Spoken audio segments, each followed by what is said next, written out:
നമസ്കാരം. റാഫ്റ്റോക്ക് ഫുട്ബോളിലേക്ക് അവർക്കും സ്വാഗതം. ഇത്തവണത്തെ എൽ പയസിൻ്റെ കിങ് ഓഫ് അമേരിക്ക പുരസ്കാരം ലഭിച്ചത് ബ്രസീലിയൻ സ്ട്രൈക്കർ ലൂയിസ് എൻറിക്കയ്ക്കായിരുന്നു. ലിയോ മെസ്സി പോലും ആ ഒരു അവാർഡിൽ 5ാം സ്ഥാനത്താണ് വീണുപോയത്. മെസ്സിക്ക് മുന്നിൽ തിയാഗോ അൽമേഡൊക്കെ ഉണ്ട്. എന്തായാലും ഒന്നാമത് ലൂയിസ് എൻറിക്കയായിരുന്നു. ലാറ്റിൻ അമേരിക്കയിലെ പ്രധാനപ്പെട്ട അവാർഡായിട്ട് കണക്കാക്കപ്പെടുന്ന ഒന്നാണ് എൽ പയസിൻ്റെ കിങ് ഓഫ് അമേരിക്ക പുരസ്കാരം. ആ കിങ് ഓഫ് അമേരിക്ക പുരസ്കാരം നേടിയ ലൂയിസ് എൻറിക്കെ ഇതാ ബ്രസീൽ വിടാൻ തീരുമാനിച്ചിരിക്കുന്നു. യൂറോപ്പിലേക്ക് എത്തുന്നു. ബോട്ടോഫാഗയുടെ കോപ്പ ലിബർട്ടഡോറസ് കിരീടത്തിലൊക്കെ സുപ്രധാനമായിട്ടുള്ള പങ്ക് വഹിച്ചയാളാണ്.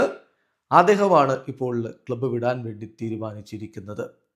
ഏതായാലും നിലവിൽ അദ്ദേഹം പോകാൻ ഉദ്ദേശിക്കുന്നത് ലിയോണിലേക്കാണ്. ജോൺ ടെക്സർ തന്നെയാണ് സാവോപോളയുടെയും ലിയോണിൻ്റെയും ഒക്കെ തലപ്പത്തിരിക്കുന്നത്. സോ അദ്ദേഹം ലിയോണിലേക്ക് പോകാൻ തീരുമാനിച്ചിരിക്കുന്നു എന്ന് ബ്രസീലിയൻ മാധ്യമം ഗ്ലോബോ റിപ്പോർട്ട് ചെയ്യുകയാണ്. പക്ഷേ ഇവിടെ ഒരു പ്രശ്നമുള്ളത്, ലിയോണിനെ സംബന്ധിച്ചിടത്തോളം ഫൈനാൻഷ്യൽ സിറ്റുവേഷൻ വളരെ ബുദ്ധിമുട്ടിലാണ്.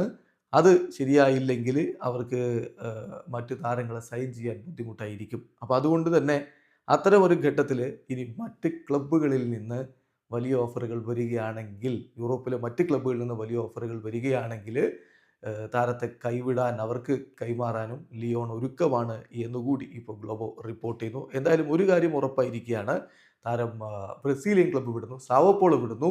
അവിടെ നിന്ന് ഫ്രഞ്ച് ക്ലബ്ബായിട്ടുള്ള ലിയോണിലേക്ക് ചേക്കേറാൻ വേണ്ടി തീരുമാനിച്ചിരിക്കുന്നു. ഇതേ തീരുമാനം തന്നെയാണ് ഇപ്പോൾ അർജന്റീൻ സൂപ്പർ താരം തിയാഗോ അൽമേഡയും എടുത്തിരിക്കുന്നത്. അതുകൊണ്ട് തന്നെ അടുത്ത ക്ലബ്ബ് വേൾഡ് കപ്പിൽ പ്രധാനപ്പെട്ട ശക്തിയായിട്ട് ഉണ്ടാകുമെന്ന് പ്രതീക്ഷിക്കുന്ന ലാറ്റിൻ അമേരിക്കൻ ചാമ്പ്യന്മാരായിട്ടുള്ള സാവോപോളോ ആ ക്ലബ്ബ് വേൾഡ് കപ്പിൽ ശക്തി കുറഞ്ഞ രൂപത്തിലായിരിക്കുമോ അവതരിക്കാൻ പോകുന്നത് എന്നൊരു ചോദ്യം കൂടി ഇവിടെ വരുന്നു. എന്തായാലും കിങ് ഓഫ് അമേരിക്ക യൂറോപ്പിലേക്ക് എത്തുന്നു. യൂറോപ്പിലും ആ മികവ് തുടരാൻ കഴിയുമോ? കാത്തിരുന്ന് കാണും. വീഡിയോ സാധിക്കുന്ന ഫുട്ബോൾ ലോകത്തെ കൂടുതൽ വിശേഷങ്ങളുമായി റാഫ്റ്റോക്സ് എത്താം.